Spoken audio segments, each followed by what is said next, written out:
में करोड़पति पति। सूरज के जीवन का एक ही फंडा था कि मेहनत तो गधा भी करता है, घर बैठे जो कमाए समझदार वही होता है। इसीलिए उसने कभी नौकरी ही नहीं ढूंढी। इस बात से हालांकि उसकी पत्नी शिखा बिल्कुल भी अग्री नहीं करती थी, पर फिर भी सूरज को समझाना बेकार था। टीवी में कैसे बनोगे करोड़पति का ऐड देखकर उसे लगा कि बस अब तो घर बैठे ही वो करोड़पति बन सकता है, और उसके पीछे उसने अपने सारे सोर्सेस एक्टिव कर दिए।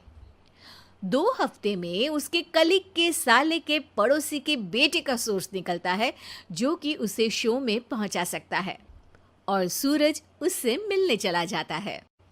अच्छा, तो हमें मुकेश जी बता रहे थे कि आप हमें शो में पहुंचा सकते हैं। हाँ, उसमें कोई तकलीफ नहीं है। मैं कल अगर कोशिश करूँ तो इसी महीने में आपका नंबर आ जाएगा। अरे ये तो बहुत बढ़िया हो गया। अच्छा, वो सिलेबस और क्वेश्चन पेपर का कोई जुगाड़ है क्या?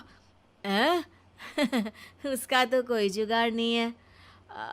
तो वो वाकई में कुछ भी पूछ सकते हैं? हाँ, वो तो बच्चन जी पर है, जो पढ़ते हैं वो पूछ लेते हैं। पहली कोशिश फेल होने पर अब सूरज के सामने एक बहुत बड़ा सवाल था कि आखिर जवाब कहाँ से लाए। तब शिखा ने एक सजेशन दिया, क्यों ना सूरज अपने चचेरे भाई सुमित से मदद मांगे, जो कि यूपीएससी की तैयारी कर रहा था। हालांकि इतनी मेहनत करना सूरज को समझ में नहीं आता था, पर कोई और रास्ता ना मिलने पर वो आखिर सुमित से बात करता है। अरे सुमित, हमारा कैसे बनोगे करोड़पति के लिए सिलेक्शन होने वाला है। तुम हमें थोड़े चिट बनाने में मदद करोगे क्या? अरे भैया, चिट बनाए तो सालों हो गए, उसमें हमारा एक्सपर्टीज नहीं है, बल्कि आप बोलो तो हम आपकी पढ़ने में ज़रूर मदद कर सकते हैं। हट, कैसी अनाप शराब बातें कर रहा है तू। सूरज ने सुमित को मना तो कर दिया था, पर तैयारी करने के सिवाय कोई चारा उसे दिख भी नहीं रहा था। खासकर जब 12 के पेपर लीक करने के एक्सपर्ट शुक्ला जो भी हाथ जोड़ लेते हैं। आखिर सूरज को सुमित के पास जाना ही पड़ा, और उसने सुमित और शिखा से वादा किया कि वो बहुत मेहनत करेगा। 1 महीने की तैयारी के बाद फाइनल हुआ कि शो से 1 हफ्ते पहले एक ट्रायल खेला जाएगा, जहां पर सारे रिश्तेदार ऑडियंस की जगह पर होंगे और शिखा सवाल पूछेगी। दूर दराज से भी रिश्तेदार आकर हाजिर हो गए देखने कि आखिर कैसे बनेगा सुमित करोड़पति। सब कुछ सेट था, और इतने में सूरज आकर अपना स्पीच देता है। ये 1 महीना मेरे लिए आसान नहीं था, पर अपने भाई सुमित और अपनी पत्नी शिखा की मदद से मैं इतनी दूर पहुंच पाया हूँ। मेरे मम्मी पापा के आशीर्वाद ने भी बहुत साथ दिया है मेरा। मैं उम्मीद करता हूँ कि आज के शो में आप लोगों को बहुत मज़ा आएगा। साक्षी पहला सवाल पूछती है और पूरे कमरे में सन्नाटा छा जाता है। इंडिया में कितने स्टेट्स हैं? 3, सॉलिड, लिक्विड और गैस। अरे रुकिए, तो ऑप्शंस तो देने दीजिए। इतने में 5वीं कक्षा का चिंटू बोल उठता है। अरे क्या मामा, आप तो पहले सवाल पर ही आउट हो गए। अरे बेटा, पहला सवाल तो ट्रायल होता है ना। अरे तुम अब देखना। देखने जैसी बात तो थी ही। सूरज को इतना शांत किसी ने नहीं देखा था। कभी कभी तो लगता था मानो सूरज आंख खोलकर ही सो गया हो। मामा जल्दी करो प्लीज, कल सुबह पनवेल भी तो निकलना है। अरे हट, कंसंट्रेट करने दे मुझे। 3 सवाल में 3 लाइफलाइन खत्म हो चुकी थी, और अब चौथे सवाल पर भी सूरज का मौन नहीं टूटा। पर सूरज अभी भी हार मानने को तैयार नहीं था। उधर हर कोई सूरज को छोड़ सुमित को देख रहे थे। आखिर सुमित ने ही तो पढ़ाया था सूरज को। गजब बेइज्जती है यार। अरे बेटा, तो बाप का, दादा का, भाई का, सबका नाम बुड़वाएगा। अरे 3 लाइफलाइन ले ली तो भी तेरा कुछ नहीं होना है। अरे कोई इतनी बात करता है क्या शो पर? अरे बेटा, शो पर तेरे जैसे भी तो नहीं आते ना। सूरज की ये जंग आखिर 1 घंटे बाद 5वें सवाल पर खत्म हो गई, जब उसने इंडिया के नेशनल बर्ड का नाम कहा, कौवा। अरे बेटा, मजा तो बहुत आया, बस थोड़ा टाइम पर खत्म होता तो आनंद भी आ जाता। ताने बारिश के बूंदों की तरह बरस रहे थे और सूरज को भी समझ आ रहा था कि ये करोड़पति बनना शायद उसके बस के बाहर की बात है। पर वो आखिर ये बात मान कैसे लेता? वो सख्त लौंडा जो ठहरा, उसने सोचा कि बेइज्जती तो हो ही चुकी है, पर अगर मैं हार नहीं मानूं तो शायद कुछ हो सकता है। शिखा, तुम देखना, असली शो में आग लगा दूंगा, आग, करोड़पति बनूंगा मैं। हाँ, सब्जियां खत्म हो गई है घर पे, ले आओ। पहले पति बन जाओ, फिर करोड़पति बनना। अरे गजब बेइज्जती है यार। बेटा, अभी तो घर पर ही हुई है, 1 हफ्ते में तो तुम देश के सामने करवा कर आओगे। वैसे जब टीवी पर जाओ ना तो बस अपने मम्मी का ही नाम लेना, ठीक है? कोई पूछे तो बोलना कि पापा नहीं है मेरे। अरे पढ़ाई की, पेपर निकलवाए, इतने सारे लोगों को खाना खिलवाया, क्या फ़र्क पड़ा? इसीलिए मैं कहता हूँ कि मेहनत तो गधा भी करता है, घर बैठे जो कमाए वही सिकंदर।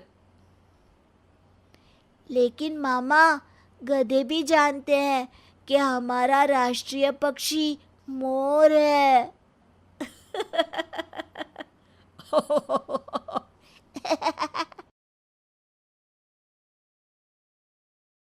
नेता नगर निगम के चुनाव पास आने वाले थे। पूरे कानपुर शहर में टिकट को लेकर मारामारी शुरू थी, लेकिन सबसे ज्यादा चर्चा में वार्ड नंबर 40 की सीट थी। वो इसलिए क्योंकि इस बार वहां की सीट महिला के लिए आरक्षित थी। अब सवाल ये था कि चुनाव लड़ेगा कौन। इससे पहले ठाकुर साहब वहां से पार्षद थे और इस बार उन्होंने अपनी पत्नी सीमा ठाकुर को टिकट दिलवाई और ठाकुर साहब की शान के कारण सीमा जी ने 20,000 वोटों से चुनाव जीत लिया। अरे बधाई हो सीमा भाभी, अब तो आप वार्ड की पार्षद बन गई हैं। अब तो हमारे काम आप ही करवाएंगी। अरे ये तो सिर्फ नाम की पार्षद बनी है, वो तो महिला सीट आ गई, वरना पार्षद तो मुझे ही बनना था। अब भले ही चेहरा इसका होगा लेकिन पावर तो मेरी ही होगी। अरे वाह भाई साहब, क्या दिमाग लगाया है आपने भी। आइए आप लोग, खाना लगा दिया है सबके लिए। सीमा जी पार्षद बन चुकी थीं, फिर भी उनकी एक ना चलती। सारे काम ठाकुर साहब खुद ही संभाल लेते और जहां जरूरत पड़ती वहां सीमा जी का अंगूठा लगवा लेते। सीमा जी ज्यादा पढ़ी लिखी भी नहीं थी। एक दिन ठाकुर साहब और सीमा एक प्रोग्राम में जाते हैं। अरे ठाकुर साहब, आप आ गए। ओहो, पार्षद मैडम भी आ गई हैं। स्वागत है आप दोनों का। लगता है हमारे पार्षद फंड का सही इस्तेमाल हो रहा है। चलिए अब उद्घाटन करते हैं। ये लीजिए ठाकुर साहब, कैची, आप ही सबसे पहले प्रवेश कीजिए। सब लोग आगे निकल जाते हैं और सीमा जी पार्षद होने के बावजूद भी पीछे खड़ी रह जाती हैं। वो देखती हैं कि वेलकम बोर्ड पर उनका नाम है, लेकिन महिला होने के कारण कोई उनका सम्मान नहीं कर रहा। अगले दिन एक आदमी उनके घर आता है। अरे ठाकुर साहब नमस्कार। कल ना हम नोटिस किए कि हमारा घर तो अवैध है और नगर निगम वाले उसे तोड़ने आ रहे हैं। अरे कुछ कीजिए ना ठाकुर साहब। देखो भाई, मैं तो ज्यादा कुछ कर नहीं सकता, पर अगर तुम सबकी जेब गर्म कर दो तो कुछ हो सकता है। कुल मिलाकर 4 लाख लगेंगे। अरे 4 लाख ठाकुर साहब? अरे भाई, मैं अपने लिए नहीं मांग रहा हूँ। दरोगा है, इंजीनियर बाबू है, बड़े साहब है, सबको देना पड़ता है ना थोड़ा थोड़ा। बोलो है मंजूर? तभी वहां अचानक सीमा जी आ जाती हैं। अरे ये आप क्या कर रहे हैं? पहले इन्हीं लोगों से तो आपने वोट मांगे, अब इनसे ही पैसे ले रहे हो। अरे चुप रहो तुम, तुम्हारा काम है सिर्फ अंगूठा लगाना, तुम वही किया करो। मुझे दूसरे काम तुम मत सिखाओ, समझी?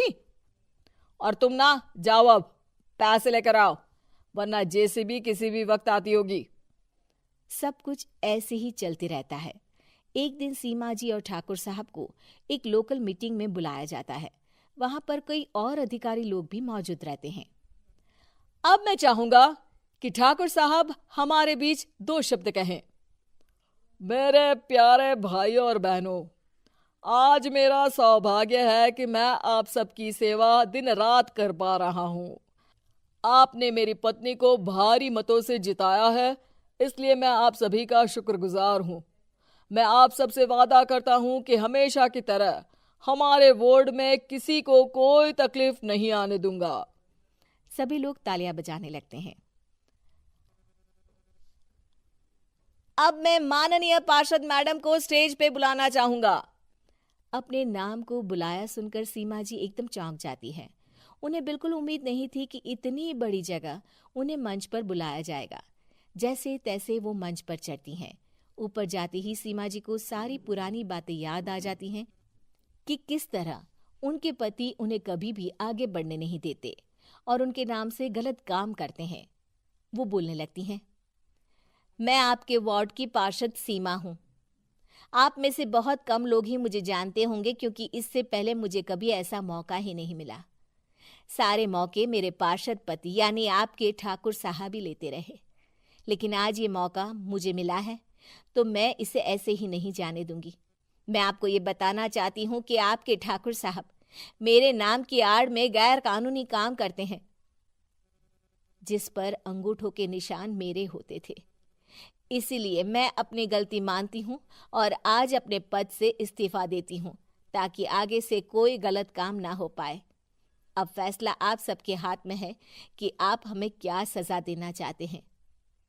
सीमा जी की बातें सुनकर ठाकुर साहब के चेहरे का रंग उड़ जाता है और वो शर्म से मुंह नीचा करके वहां से चले जाते हैं और पद से इस्तीफा देकर ही सही सीमा जी अपने आप में आत्मविश्वास महसूस करती हैं।